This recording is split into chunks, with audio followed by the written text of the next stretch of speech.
welfare of all of those who rely on our groundwater resources. Our hearts go out to the many victims of the July 4th floods, their families, their communities, and the first responders. Our thoughts are with them as we work to ensure that responsible flood solutions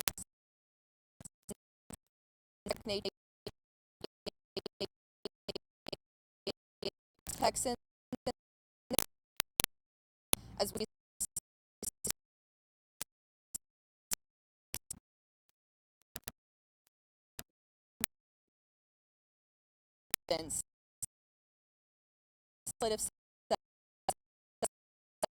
continuing to advocate for reforms to local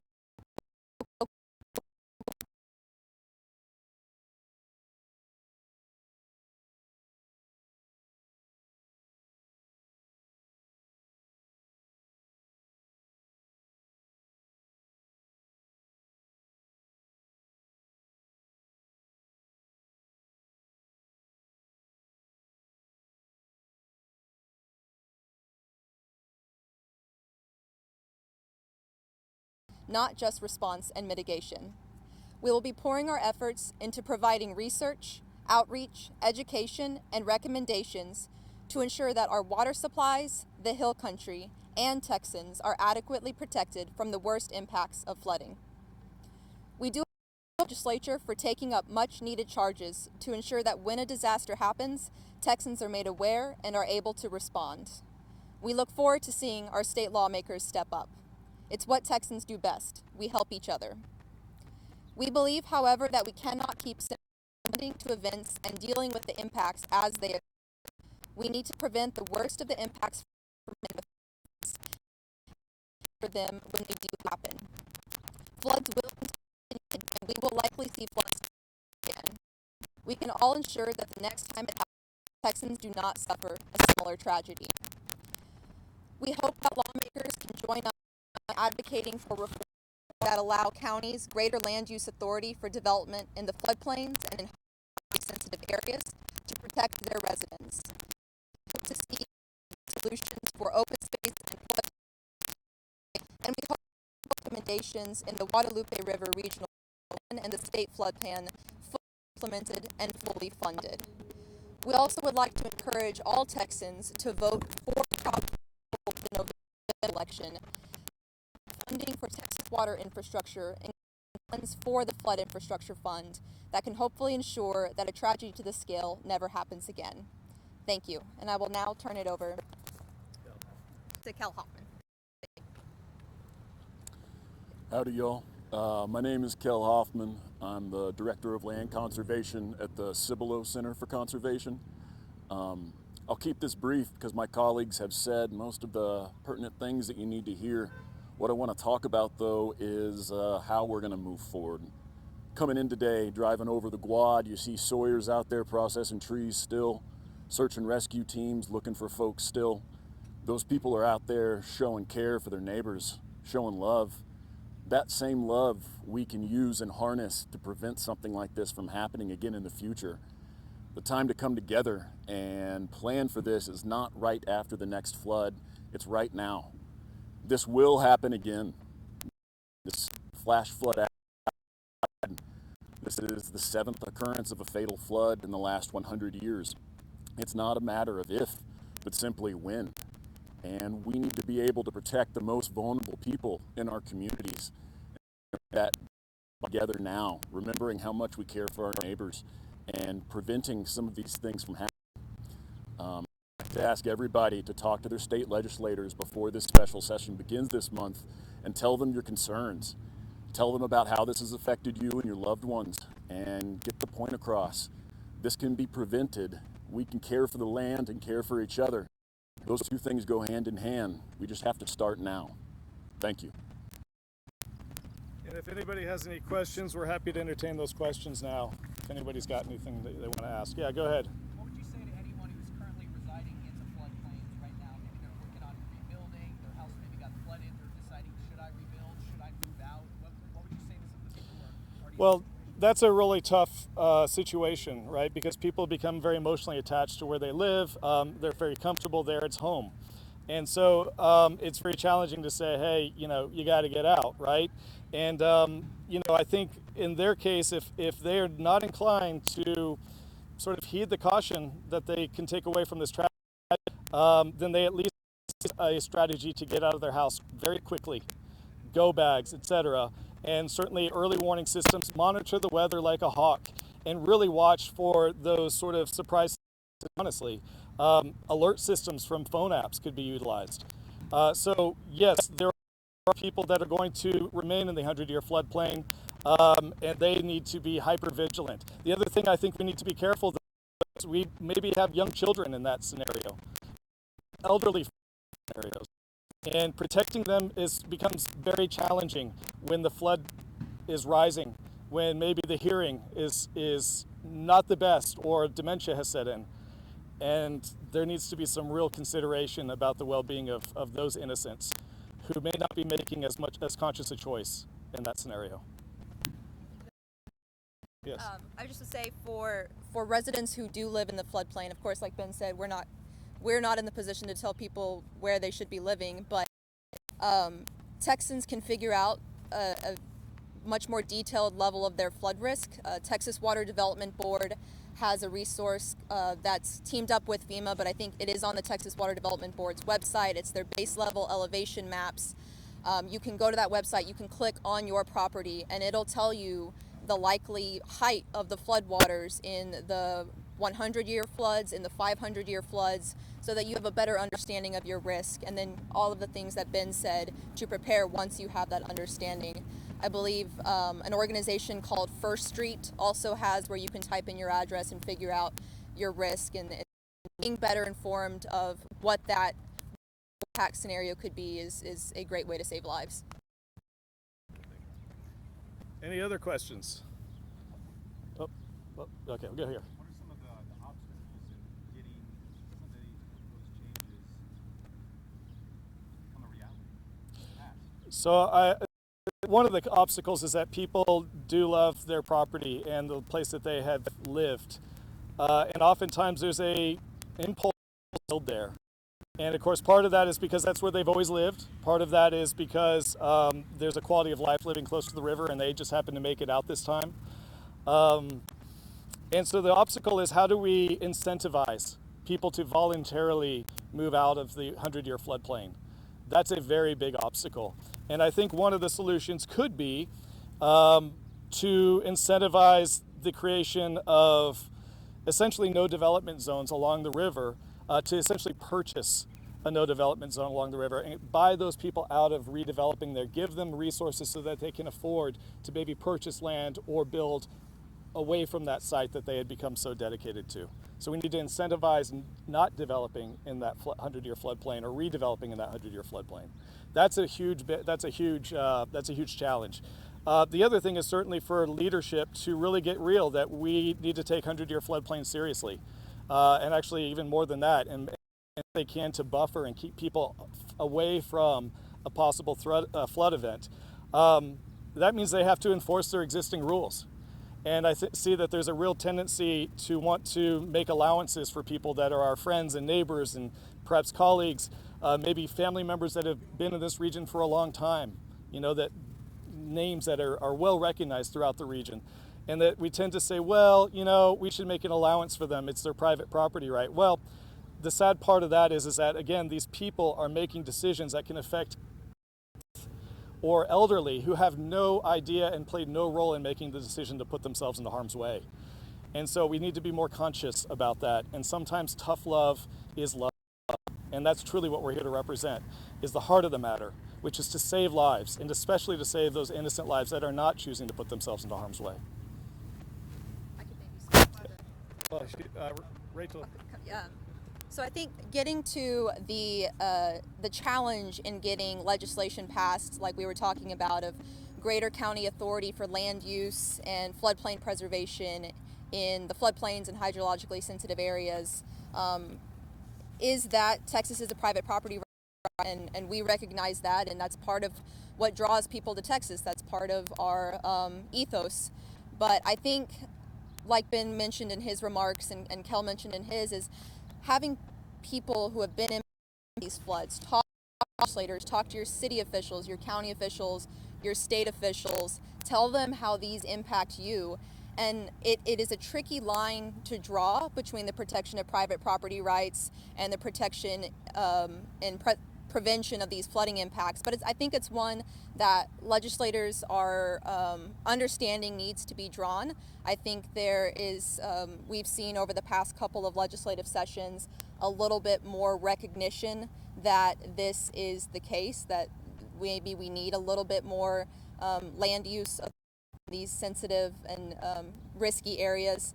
And I think that going into this session and the next session, if lawmakers hear from their constituents that this is something important to them, we'll see a lot more movement.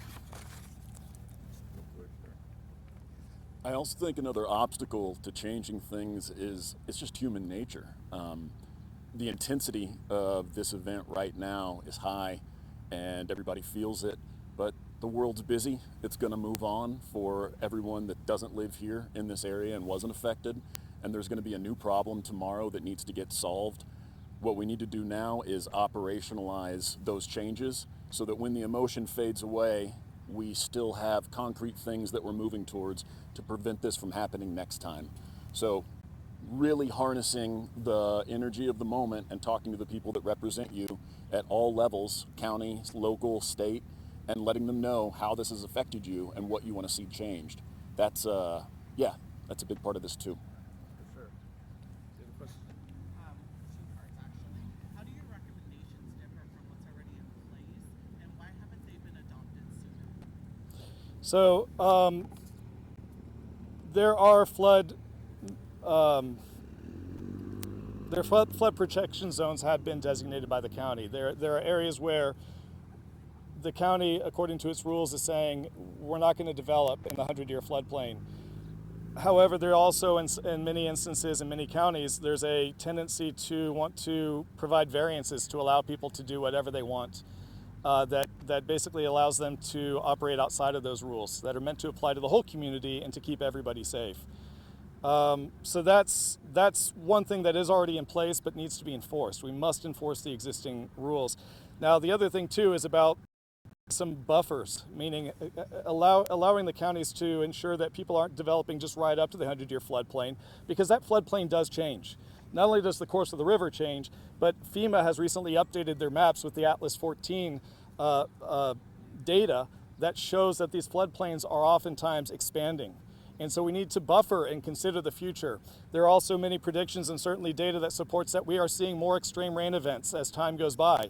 And so we need to be planful of the future, mindful of the future. And remember, it's not just about us, it is about future people who move into these properties and future generations who move into the region. Let's think holistically, let's have heart for everybody, but let's have heart that extends even to the point of making sure that nobody is inadvertently being put in harm's way outside of their awareness. And I couldn't remember part two of your question. Yeah, and why haven't these policies been adopted sooner? Your recommendations sooner? With 6 deadly floods since 1921. Well, I cannot say for sure what the answer to your question is. He's asking, why haven't these policies been adopted sooner? I do think that there's a reticence to regulate, and I certainly understand that reticence. I do think we need to be cautious about overly regulating. At the same time, there are certain rules that we need to allow for that protect lives. We did that with seat belts. We've done that with airbags and other requirements for vehicles to be safer, and we've seen it save lives. So this is the same situation here. When you see a disaster of this scale and you realize that really this whole region is vulnerable to a similar disaster, we need to take every action that we can to prevent lives from being harmed and to keep people fundamentally out of harm's way. And that's a hard decision to make for policymakers, but in our view, it's a necessary one at this time. And what do you say to state officials that in places like the Hill Country that are fast and growing with developments, like New Braunfels, for example, the fastest growing city in the U.S., a lot of people are moving there. It's a flood zone area as well. What do you say to cities like that, city officials, state leaders, when they're combating long-term flood risk and also fast-growing developments in cities like New Braunfels? So this question about development and what should what should local leaders do going forward? First of all, I'm a big fan of strategic plans, county strategic plans. I think we need to be thinking about where development is most appropriate and where it is going to be more harmful to the landscape and the watershed and the basins. But it's also how we develop. The way that we design our roadways, for example. You know, when you put in a road, you often are also having to account for drainage. And that drainage can be gently sloped so that water has more time to slow down and sink in rather than rapidly running off to the nearest stream. We can also build with a flood management infrastructure, stormwater management infrastructure that is spread across watersheds. So we're not just thinking about just detention ponds. Everywhere where water is falling, we want to be capturing it and sinking it into the ground. That will do two things. It will reduce the impacts of these floods, and it will also benefit groundwater recharge. And if you all hadn't noticed, we're technically still in a groundwater drought, right? Yes, we got a lot of rain. Take quite some time to recover, and we need to do everything we can in the landscape to capture that water, slow it down, sink it in, and let it migrate down into the aquifers, or even just feed the base flow of our streams, which will then go into the recharge zones and recharge our aquifers. Slow it down, sink it in. Let's make use of this water and reduce the harm of it. Rachel, did you have something?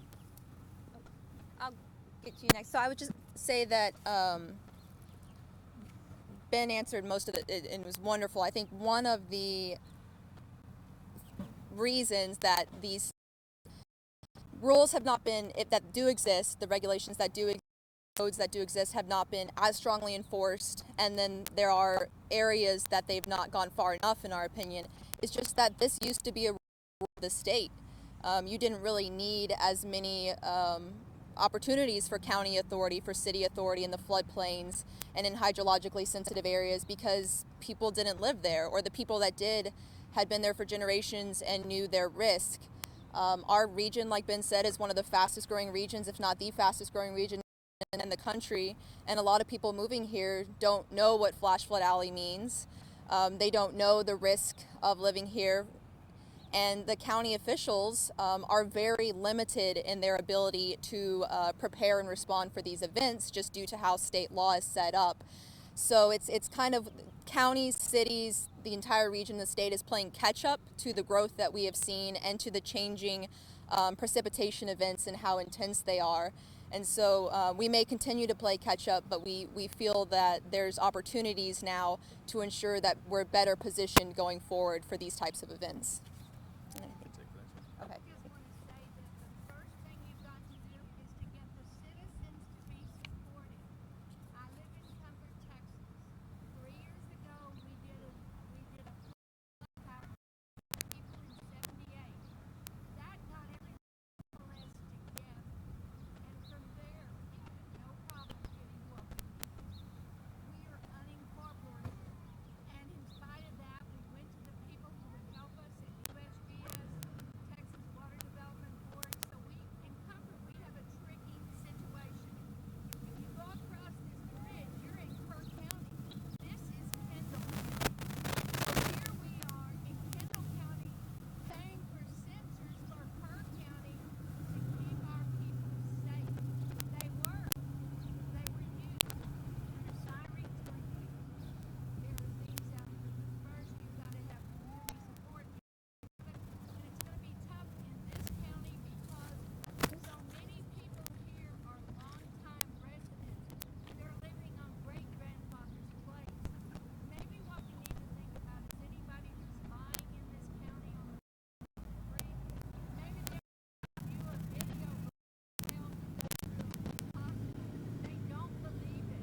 It is very hard to That's a very good point. I think we can all benefit from the example of what Comfort did with their sirens. I know Comal County has a really good siren system. New Braunfels, San Marcos, these places that have grown a little faster and dealt with these floods. That's certainly something, again, having Texans speak to their state, county, and city officials to talk about the impacts, to talk about what they want, to make sure that they're protected and that anyone who's moving in is also protected will be vitally important in this special session starting on Monday for the next 30 days and for the 90th legislative session starting in 2027. We can't let this happen again, and so we need to speak to the people who are on the ground to learn from the examples and the success stories that y'all have had in protecting your fellow neighbors, and to make sure that your new neighbors learn the same things. Any other questions? All right, seeing none. We'll stick around for a little bit of Q&A if you all want to talk to us afterwards. But thank you all for being here today. If anybody has not already gathered a whole lot of B-roll from this event, this horrible storm and flood event, Pam Hodges over there in the green hat is willing to lead a group of people down to where they can take some B-roll of the river. But I'm sure you all have gathered plenty to date. So thank you all. We appreciate it. Please help us get the word out. We're doing this really from the place of caring for others. We love the Hill Country, we love the people in it, and we do not want to see people harmed again. So thank you.